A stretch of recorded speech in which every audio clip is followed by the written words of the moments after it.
Okay, so chapter 4. This one is very important to me, especially the times that we're in right now. So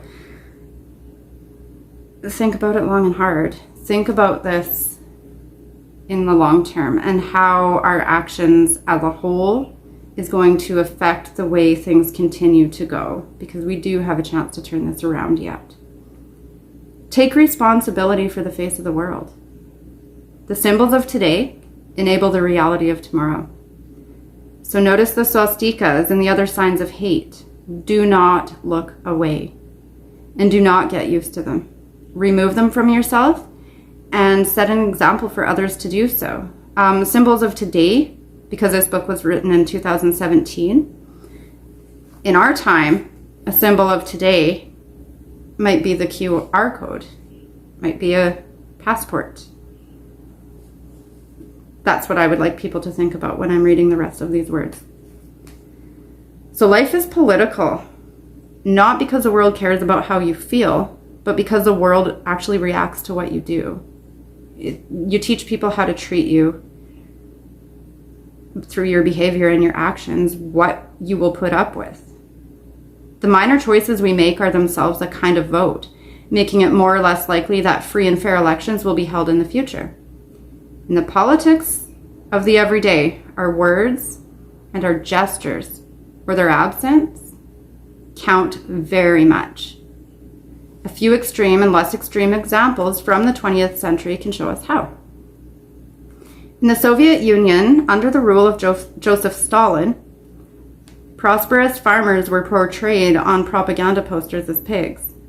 This is a dehumanization tactic. Dehumanization tactics are used in almost every single genocide, because what happens is you'll play two different groups against each other.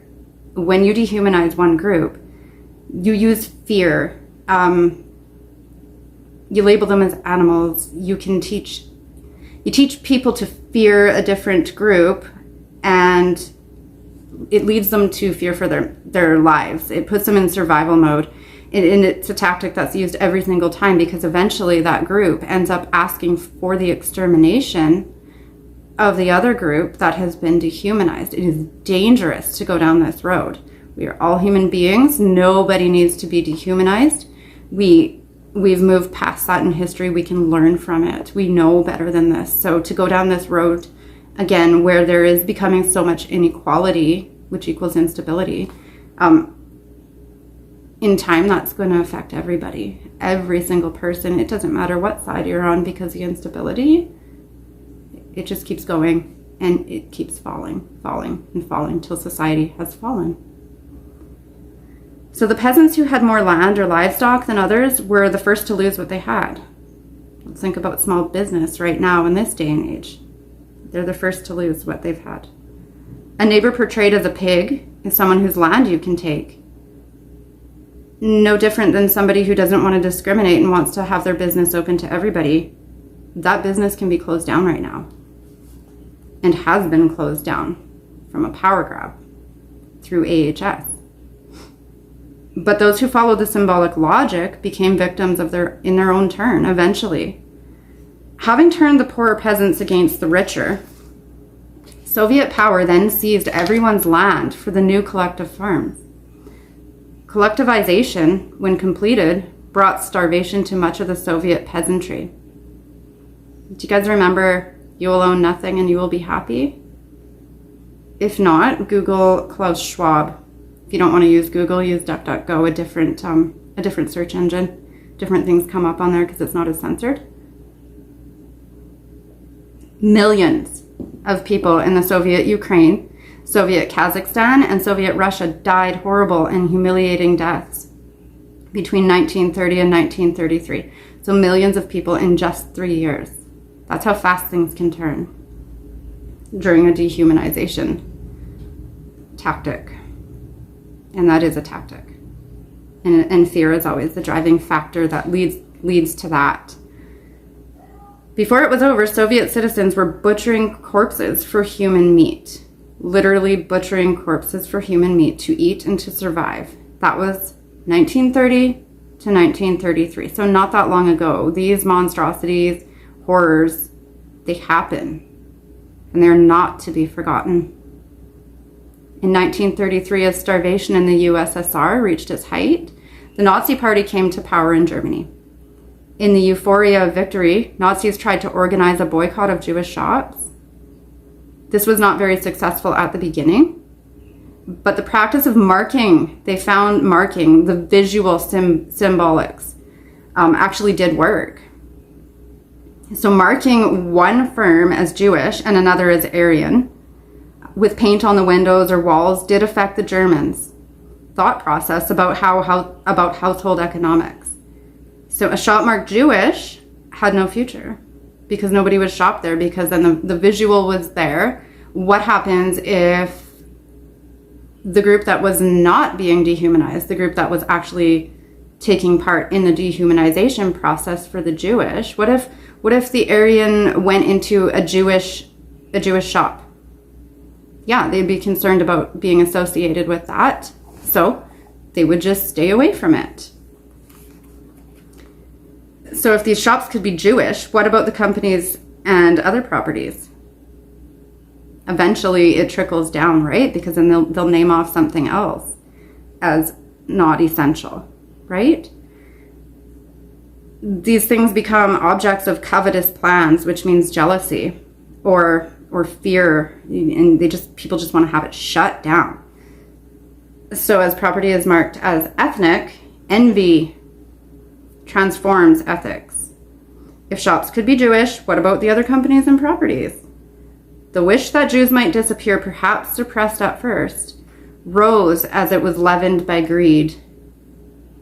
A self-serving sort of behavior leavens that, right? And essentially that does boil down to greed. It doesn't matter what is behind that. If it's fear, you want it shut down. If it's what you think you need to be doing.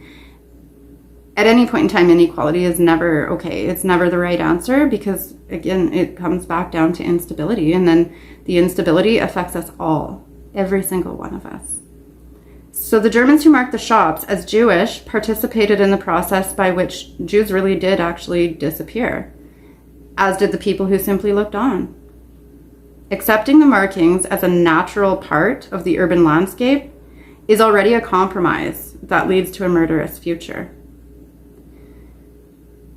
So you might one day be offered the opportunity to display symbols of loyalty. Do you display your symbols of loyalty? And maybe you've never thought of it in those terms. That is exactly what they see. Loyalty. The compliance is loyalty. Make sure that symbols include your fellow citizens rather than exclude them. Even the history of lapel pins actually is far from innocent. In Nazi Germany in 1933, people wore lapel pins that said yes, just a simple yes, during the elections and referendum that confirmed the one-party state. In Austria in 1938, people who had not previously been Nazis actually began to wear the swastika pins. So what might seem like a gesture of pride can actually be a source of exclusion. In the Europe of the 1930s and 40s, some people chose to wear swastikas, and then others were forced to wear yellow stars. This is where these things can and do lead. The late history of communism, when no one believed in the revolution anymore, offers a final lesson about symbols. Even when citizens are demoralized and wish only to be left alone, public markers can still sustain a tyrannical regime. That is their job. That's what tyrannical regimes want. They want the imagery in your face. They want you to see it as a daily reminder, because if you're seeing that, your natural instinct is going to be to cooperate as a self-preservation means, right? You'll try to keep yourself safe. That's just what people want to do. We want to survive. We want our lineage to carry on. But we have to think more in the long term, because sometimes things are so much bigger than just ourselves. And we have to think outside of fear sometimes. So when the Czechoslovakian communists won elections in 1946 and then proceeded to claim full power after a coup in 1948, many Czechoslovak citizens were euphoric. When the dissident thinker Václav Havel wrote The Power of the Powerless, that's a book he wrote 3 decades later in 1978. He was explaining the continuity of an oppressive regime in whose goals and ideology few people still believed. So few people still believed in these goals and the ideology, but he offered a parable of a greengrocer who places a sign reading, "Workers of the world unite," in his shop window. So that would be no different than the signs we see taped on store windows today, talking about wear your mask or you cannot come in, or you're not allowed to sit down in this restaurant if you do not have your passport. Those are symbols. Those are symbols. And shop owners and restaurant owners, they just want to be left alone. So that maybe they're putting these up in compliance to just be left alone and retreat and hope for the storm to pass. Everybody's got their reasons for what they're doing. But in time, we're teaching power what it can do. And that can be dangerous, as history shows. So this greengrocer posts that sign in the window, as many of us have seen signs or maybe even had to face ourselves. I know I've had to make choices upon my own business and see how I would handle things, right? I opted out because I wasn't going to comply with choosing who I will serve as a client and who I would not. It's just not something I'll do. It is not that a man actually endorses the content of the quotation or the sign that you put up in your window. Most people don't want to be doing this. But the fact is, it's still happening. So in that communist manifesto, he didn't endorse it, but he placed the sign in his window so that he could withdraw into daily life without trouble from the authorities.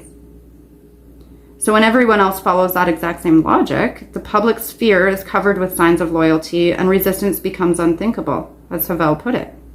We all know what that feels like right now because we're living it. We're living it.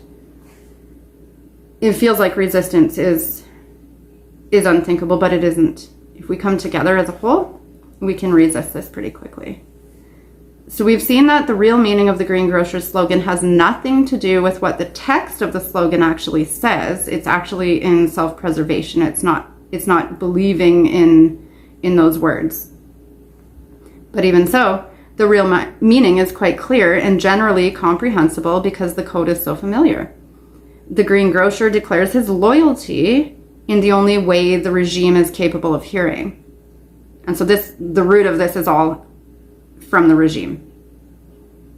So that is by accepting the prescribed ritual, by accepting appearances as reality, by accepting the given rules of the game, thus making it possible for the game to go on and on and on. It makes it possible for it to even exist in the first place. So what happens if no one plays the game?